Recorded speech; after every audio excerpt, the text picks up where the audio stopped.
அனைவருக்கும் வணக்கம். மீண்டும் ஒரு புதிய வீடியோவில் உங்களை சந்தித்து மனவருத்தப்படுகிறேன். இந்த வீடியோவை எனக்கு பலர் அனுப்பி வச்சிங்க. நிச்சயமாக இதை பற்றி கதைக்கத்தான் நானும் இருந்தேன். என்றாலும் நீங்கள் அனுப்பி வச்சபடியாக அதை உடனே கதைப்போம்ன்றதுக்காக இந்த வீடியோ.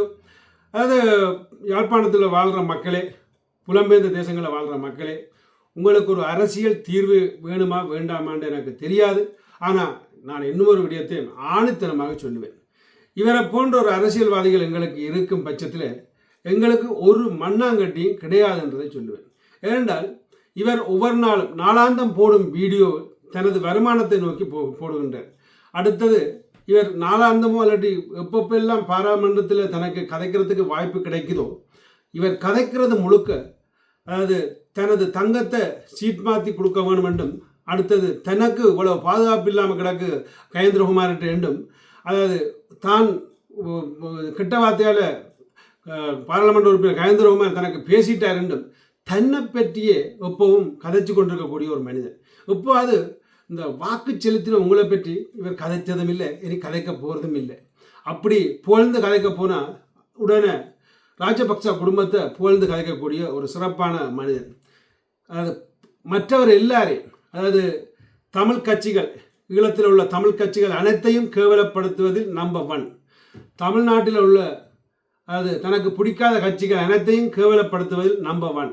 ஸோ இவருடைய செயற்பாடை வச்சே நீங்கள் முடிவெடுக்கலாம் இவரால் தமிழர்களுக்கு ஒரு தீர்வு வருமா வராதாண்டு.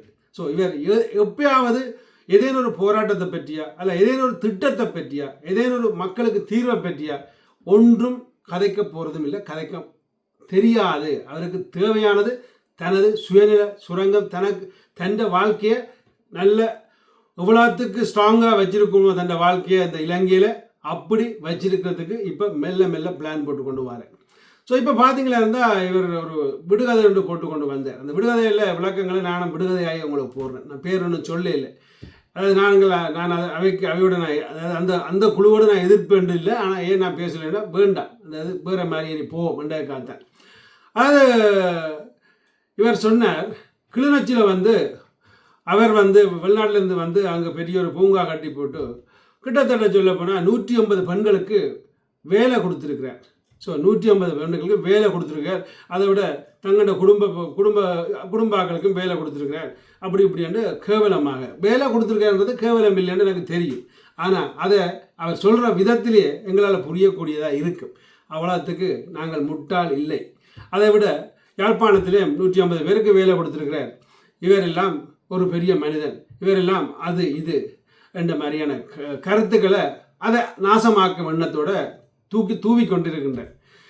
அந்த மனுஷனை விட இவர் எவ்வளவுக்கு மேல், அதாவது இவர் என்ன பிரயோசனம், இவர் எத்தனை பேருக்கு வேலை கொடுத்தார், எத்தனை பேருக்கு இவரால் வேலை கிடைச்சது, எத்தனை டாக்டர் மேல் இவரால் மரியாதை கட்டார்கள் என்றது எல்லாத்தையும் நாங்கள் பார்க்க வேணும். தொலைந்த காலங்கள் எல்லாத்தையும் பார்க்க வேணும்.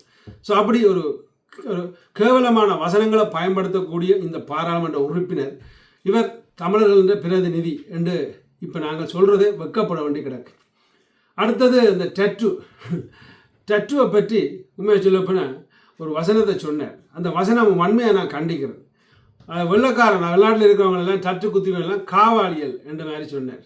காவாளியல் என்று உண்மையை சொல்லப்போனால் யார் சொன்னாலும் இவர் சொல்லக்கூடாது, இது இந்த வாய் சொல்லக்கூடாது. இந்த வாய் இனி இல்லை என்ற ஒரு காவாலியான வாய்.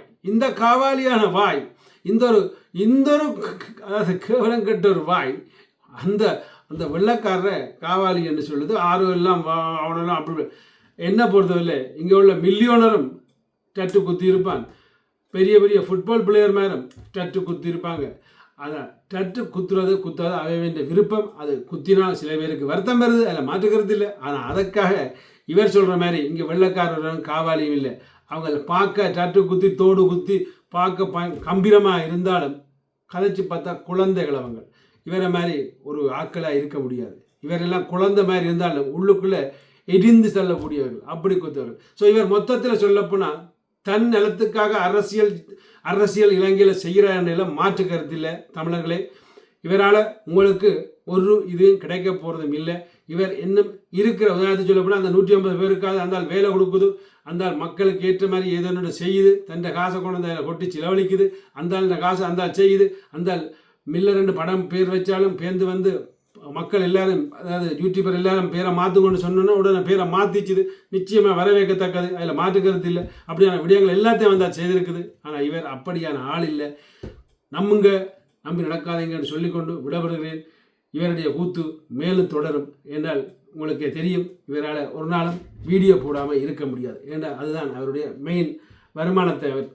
வருமானத்துக்காக அவர் வீடியோ போட்டு தன்னை தானே உற்பத்தி செய்து கொண்டிருக்கிறார். அவ்வளவுதான். வேறு தமிழர்களையோ அல்லது யாழ்ப்பாண மக்களையோ அங்கே வாழ வைக்க போகிறதும் இல்லை, உருப்படியாக ஒன்று செய்ய போகிறதும் இல்லை. நீங்கள் பலர் எனக்கு எடுத்து காய்ச்சிருக்கிறீங்க, யாழ்ப்பாணத்திலிருந்துலாம் எடுத்து காய்ச்சிருக்கீங்க, அவையெல்லாம் சொல்லியிருக்கீங்க. நாங்களும் நம்பி குடும்பத்துறவை போட்டுட்டோம் என்ற மாதிரிலாம் சொல்லியிருந்தீங்க. இப்போ தான் எந்த மகளை எனக்கு பேசுகிறாள், ஏனப்பா நீங்கள் எங்களுக்கு சொன்னி இவருக்கு போட சொல்லி என்று அப்படியெல்லாம் எனக்கு கோல் வந்திருக்குன்றது ரொம்ப நன்றி. அப்படியான விடயங்களெல்லாம் நான் யாழ்ப்பாண மக்களோட நேராக கழிச்சிருக்கிறேன்.